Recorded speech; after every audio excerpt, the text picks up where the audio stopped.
Welcome to Arts Achievers 2023 half yearly exam ஓட question paper தான் நீங்க பார்த்துட்டு இருக்கீங்க. இது வந்து ஒரிஜினல் question paper.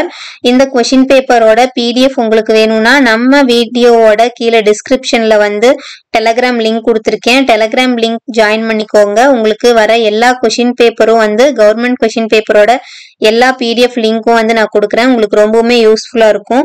இங்கிலீஷோட ஆன்சர்ஸ் வந்து இதுல மார்க் பண்ணிருக்கு. இது வந்து கரெக்டான ஆன்சர்ஸ் தான். நீங்க உங்களோட ஆன்சர்ஸ் கூட கரெக்டான செக் பண்ணிக்கோங்க. நம்ம வந்து பாத்தீங்கன்னா ஆர்ட்ஸுக்கான அக்கவுண்ட்ஸ், காமர்ஸ், எக்கனாமிக்ஸ் 3 சப்ஜெக்ட்டுக்கான வீடியோஸ் வந்து போட்டுட்டு இருக்கோம். அக்கவுண்ட்ஸ் இம்பார்ட்டன்ட் கொஸ்டின்ஸ் வீடியோஸ் எல்லாமே ரொம்ப போட்டுட்டு இருக்கோம். ஸோ அதெல்லாம் வந்து பாருங்க. அதோட பிடிஎஃப்பும் வந்து டெலகிராம் குரூப்ல இருக்கு. டெலகிராம் குரூப்ல ஜாயின் பண்றவங்க இந்த வீடியோவோட கீழே டிஸ்கிரிப்ஷன்ல டெலகிராம் லிங்க் கொடுக்குறேன். அதுல ஜாயின் பண்ணிக்கோங்க. இது வரைக்கும் நம்ம சேனலை சப்ஸ்கிரைப் பண்ணாம இருந்தீங்கன்னா சப்ஸ்கிரைப் பண்ணிக்கோங்க. தேங்க்ஸ் ஃபார் வாட்சிங்.